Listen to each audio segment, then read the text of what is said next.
And they had children, and they believed that all of their children were all of that in the universe and here on Earth. They had one daughter, Ameratasu, who they believe is the sun goddess. And to understand Shintoism actually gives you an overview of the Japanese culture. Their flag, the white flag with the big red circle, is the sun, and it is the sun goddess. And that is simply their universal feeling that life comes from the sun, and so therefore their flag simply talks about the universality of life. They believe in purity, purity on the outside, purity on the inside. Purity on the outside, being clean physically, washing your hands, washing your body, keeping your clothes clean, keeping your house clean, mimicking a lot of the beliefs in the feng shui, of course, where as within, so without, as without, so within, and purity of the heart. So all of their philosophies come from purity of the outside, purity of the inside. Be pure of heart on the inside. Be good to yourself. Be good to people. Think good thoughts. Do good deeds. And when you do that, everything is universally affected on a ripple effect. This all sounds very familiar, doesn't it? We talked about Buddhism last week, same kind of thing. You break it down, you change the languages, you apply universal meaning to the different words that they use, and it all comes down to right here. Being good of heart, being good to yourself. When you are good to yourself, it is impossible not to be good to somebody else.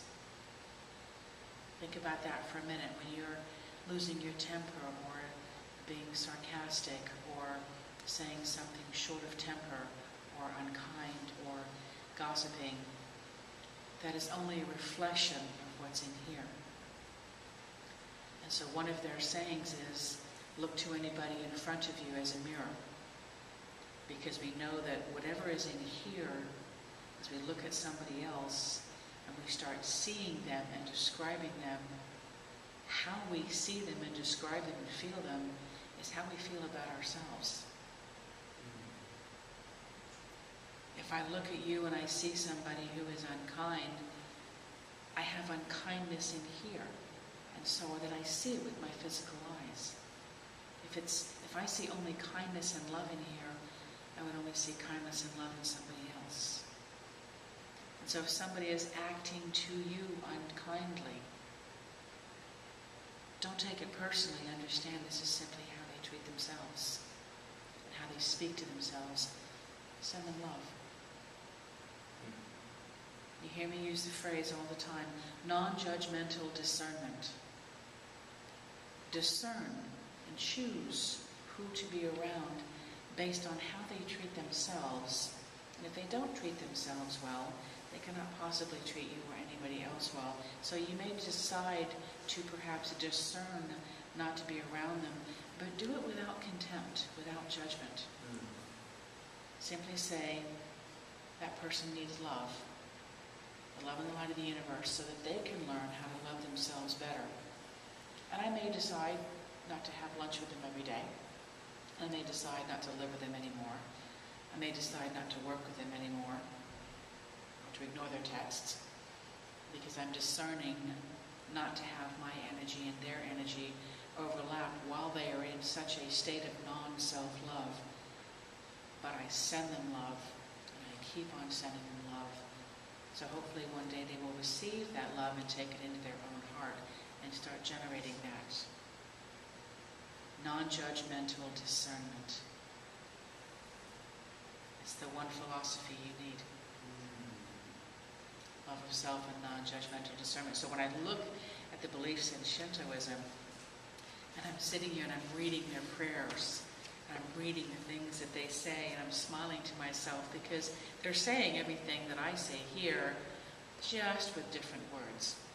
And so it's lovely to express the different ways of saying it, because I may say it one way, and it might not necessarily resonate with you, but if I find different ways of saying it, all of a sudden you go, oh, when I express it that way, then we get it.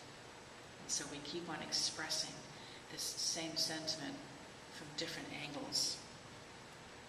So there are 4 affirmations in Shintoism.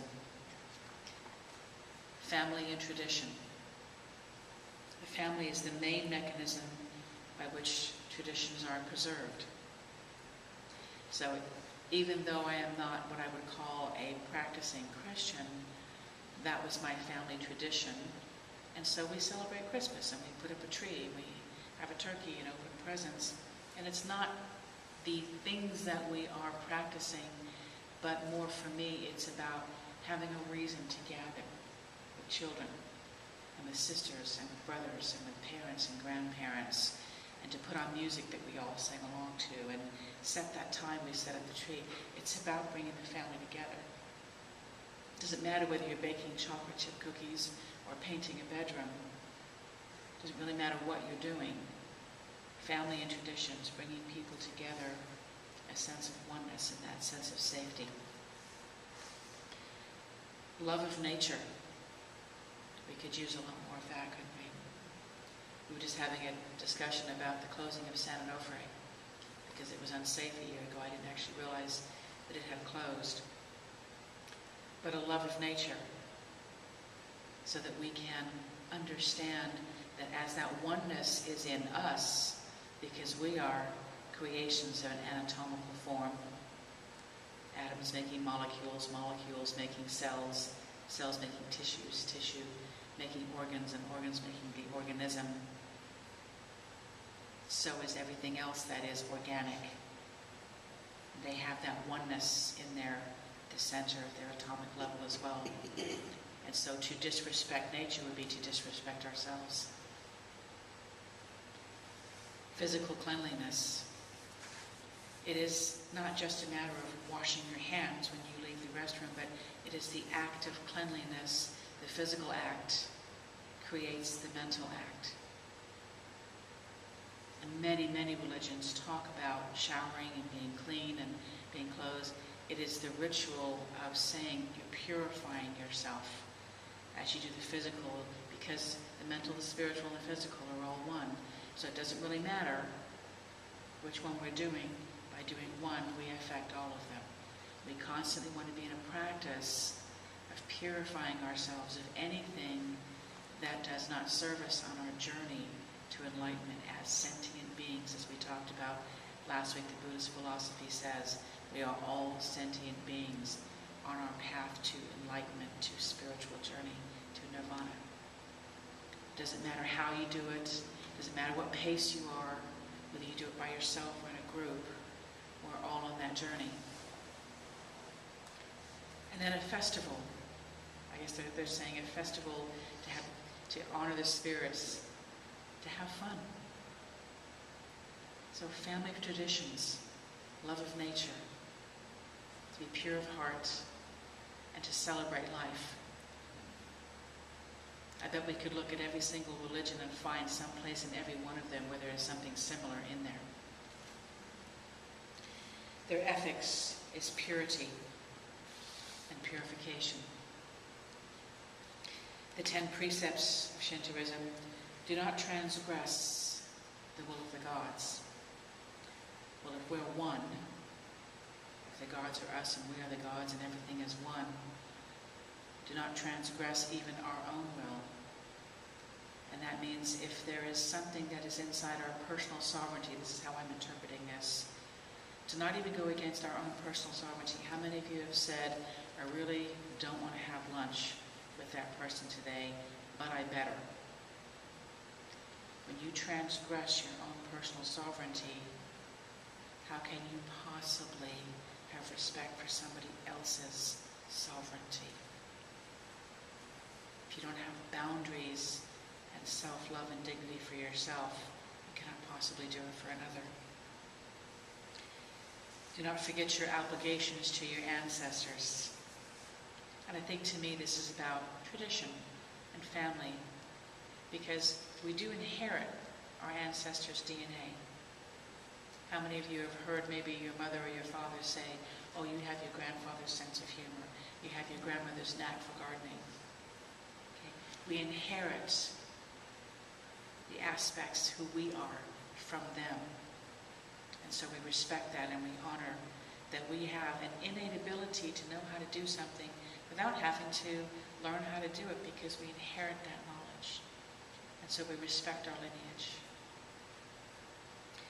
Do not offend by violating the decrees of the states. I think that's talking about being a good citizen and understanding that we live together, being a good neighbor. So we talked about a couple of weeks ago, Immanuel Kant's categorical imperative. Everything that you do, ask yourself, if I do this act, if I say this thing, what would the world that I see look like if everybody else did the same act? So if you gossip about somebody, how would you feel if that were the norm of conversation? If you littered a piece of trash, what would your world look like if everybody else simultaneously did the same thing and littered a piece of trash? What would your world look like? The categorical imperative. Do not forget the profound goodness of the gods through which calamity and misfortunes are averted and sickness is healed. Understand that we live in a place where everything we say and think comes to be, that we manifest from here. And if we are the gods and they are us, everything we say, we thought we have, at some point in time will get created and we will come across it in front of us. So I think that thing, I take that as, remember that we manifest with every thought and feeling that we have. Oh, I love this one. Do not forget the world is one great family. Isn't that everything that the New Age movement, the spiritual community, the community of the metaphysical people were talking about? Global consciousness. So this was written down a couple of thousand years ago. And used the word world, not country, not village, but the world is one family. Do not forget the limitations of your own person. When I first read that, I had a knee-jerk reaction that said, wait a minute, I'm limitless. And then as I asked for universal truth on that, the interpretation that I got was to take care of our physical bodies. Not to be drinking or smoking or doing things on a regular basis that starts deteriorating the cells. So we do have a living organism here that needs to have good care for it. So care for the body.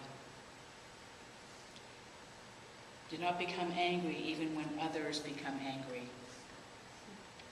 Can be a tough one, huh? To stay calm in the face of somebody going off at you. It takes a lot of centered, grounded self-love to be able to project love on somebody when they are not projecting it in themselves. It's so easy to get caught up in that energy, isn't it? And we understand as sentient spiritual beings that we are a collection of feelings and thoughts and emotions. And at the only time we engage in a process of mutual disrespect, if somebody is behaving disrespectfully, and we get caught up in the moment and behave that way too, there is some action, some thought, some feeling in us that is agreeing with how they are behaving. And it is only in that agreement that we both start acting the same way. So we have the opportunity to choose not to agree with those emotions. Do not be sluggish in your work. Okay, we can take that. Let's not be lazy. Do not bring blame to the teaching. And that one I wasn't sure what it first meant upon reading it. So as I asked for universal truth, it said that when we are being taught something of a very high nature and we have trouble agreeing with it, we have an area that is of a low energy vibration that we're afraid to touch. And so rather than touching it and being afraid of what's happening in there, we push away the teaching. And those are the ones we need to pay the most attention to, the teachings we choose to try and push away. Some of the Shinto sayings are, the heart of the person before you is a mirror. see there your own form. We know that. We've talked about the mirror. Even the wishes of an ant reach heaven. Consciousness of everything. Remember the story I told about being outside of Whole Foods when the guy came up to me and said his dog had died. My dog looked just like his, and he thought my dog was his. And as I said to him, why don't you consider seeing an animal communicator so that you can talk to your dog in heaven? And that woman walked by and she laughed out loud as she heard me. But what am I saying? I'm saying that everything has consciousness, including animals and ants, according to Shinto, and that life exists in perpetuity. Leave the things of this world and come to me daily with pure bodies and pure hearts. And that's what we talked about last weekend with having the feast in front of us and not feeling the need to overeat and take more than what we need, but taking just what we need and trusting that every time we sit down hungry, there will be something there for us. And it's abandoning the need to accumulate, because that means fear that it won't be there tomorrow when we need it. And that means not trusting molecular manifestation of divine energy. I need this now. Here. You guys are supposed to tell me these things, so I'm going to think. So when we don't trust that we are divine beings of light, and that right here, right now, I could have one meal in front of me, one piece of clothing to wear, but I trust in the universe that when I say I need something, it will be here tomorrow. And it takes a lot of trust to do that. And that doesn't mean that you can't have a balance in your checkbook. But it's the idea that you have to have this massive amounts of accumulated things to keep you safe because you don't know what tomorrow's going to bring. That's subscribing to fear. That you are not a divine being of love and light and creation. And I practice that daily with the temple. Doing the accounting here with my CPA background, I've always got the temple QuickBooks open, and I'm always going in there. It's like, okay, here's everything that's going out. And I learned a trick from Diana Steibel, the founder of Theta Healing. And she said, write everything in the checkbook that you need. And even though I put it all down electronically 6 weeks in advance, and there's this huge red column on the right, because the money hasn't come in yet. But I concentrate on the left and saying, these are all the things I need to pay. And I trust, and I put dates on there. When I need to pay that, the money will be there. And it always is. In some form or another, some way or another. Whether I have to access a credit card or this or that, every time I need to pay those bills, somehow the money is there. And it's a little nerve-wracking sometimes when it comes in the day of. You know, I wish it would be coming in like a week before. Sometimes it does come in a week or two before. But it's that moment of trust that I know it's going to come in. And what difference does it make if it comes in the day of or a month before? It's trusting that I am a divine being of light and love and creation, and when I need it, it will be here. And maybe things take a little bit more of a detour, but it's trusting that it will be here. And that's that detachment. It's not getting rid of your worldly goods. It's detaching from the idea that you have to hold on to them to be safe, because that's living in fear. A single sincere prayer moves heaven. You will surely realize the divine presence through sincere prayer. We know that. We know that when we genuinely and sincerely, with our open hearts and our open mind, ask the universe to create from that, it can't not happen. The only time your prayers, manifestations, and creations don't happen is if you have a dual belief around it. I want this, I don't want this. I kind of want this, maybe I don't want this. This would be great, but then I would have this. And the universe is going. Or if you just create it. I want this, oh, but I'm not worthy of that. I'd love to have this, but I'm too old, I'm too young, I'm a woman, not a man. I'm too educated, I'm not educated enough. So lack of clarity and lack of self-worth cancel and clear what you create. Absent those, you think something, you desire something, you are a divine being of manifestation, and without the lack of clarity and without the cancellation, it has to get created. That's the laws of cause and effect. It can't not get created. And so if something isn't coming to you, you have only to look inside your own beingness to discover what part of you is not clear about what you want or that you're canceling it. And that's what we learned last week in Buddhism. It's not what you have to, who was it that came through? Saint Germain in the channeling said it's not what we have to learn, it's what we have to unlearn. We manifest by unlearning all the negative things. Retribution for good or ill is as sure as the shadow after substance. It's kind of an esoteric way of saying the laws of cause and effect. The shadow follows the substance. The effect follows the cause.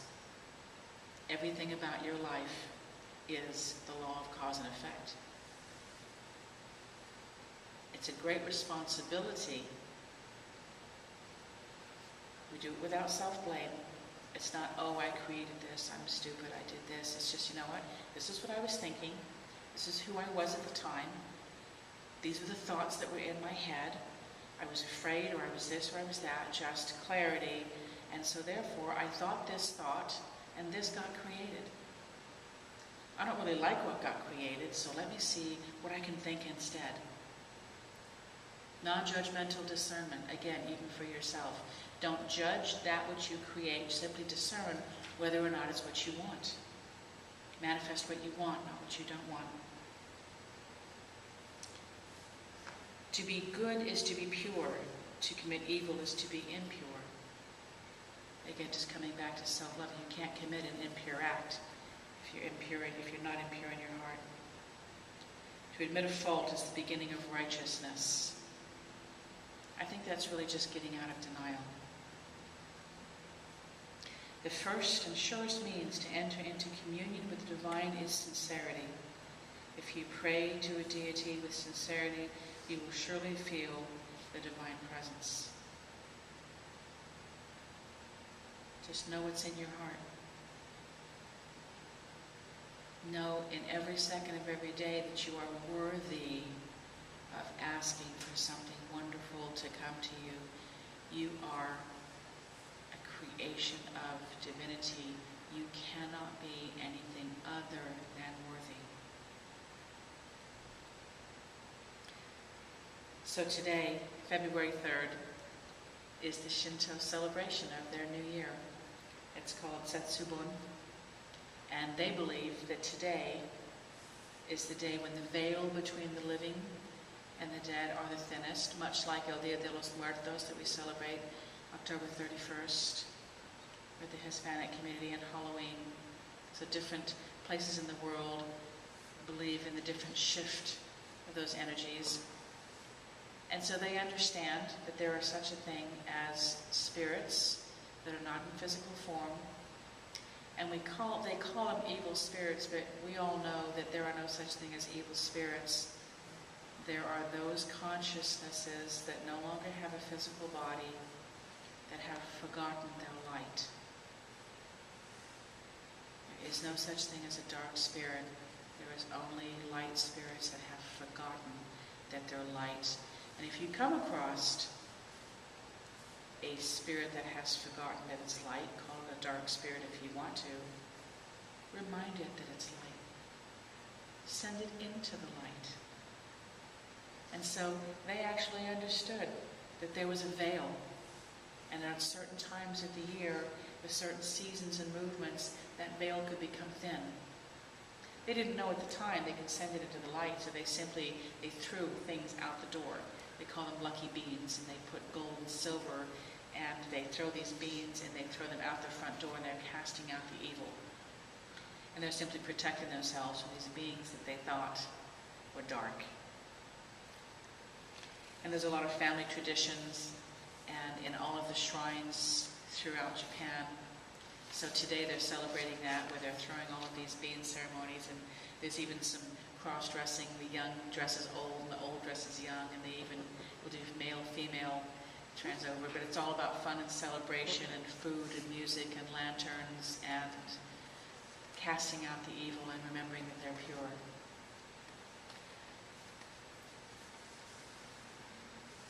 Their deity, their main deity, the Ascended Master Ameratasu, they call her the Sun Goddess. And we don't know what the real aspect of her physical life was. We know that Ascended Masters had lives in third dimension, that they balanced all of their karma, did all of their work, and now they live in a very highly evolved spiritual form. Remember, Ascended Masters, even though they are highly evolved, they're still on a spiritual journey themselves. There is no end to know the truths of the myths, but we do know that she is a Kohan of the second ray, that she works with Serapis Bey, who's a Kohan of the fourth ray. She brings in light in a pink and gold image, so while we do our second meditation, if you see pink and gold, you'll know that that's her. And she has one job. She simply wants to bring love and light to the world. Unlike some of the other Asian goddesses like Kuan Yin, who are working with mothers and children, Ameratasu simply says, I work with light. I simply bring in light. Without agenda or form, she simply wants to bring in her light so that we can bring in light to ourselves. When we bring light into ourselves, what are we doing when we do that? We're raising our vibration. As we raise our vibration with higher levels of light frequency, things in our physical body, our mental body, and our spiritual body that are below that vibration cannot cease to exist. They cannot exist. They must cease. So every time you pray and meditate, you do something with a high level of sincerity and spirituality, anything that exists in your being ceases to exist while you're in that vibration. The idea is that you spend that moment, that period of time, feeling like what it feels like not to have those lower vibrations exist, knowing that it's possible. So it's like when you're meditating and you're bringing in that high level of light, you are experiencing what it would be like to have that as a permanent homeostasis of your being. And so we bring in these flickers, these fleeting feelings of removing aspects of death and duality and fear and starvation and scarcity and lack and pain and suffering. And for a moment we forget what all of those are. We create this feeling, this connection to oneness. And that is our way of knowing. That is our true way of being. And everything else is all the pain and suffering that we've learned. And so when we meditate, we go to that place of high vibration. We realize that is the way that we could be all the time. And so she comes in to bring us that light and help us do that. Shall we bring her in?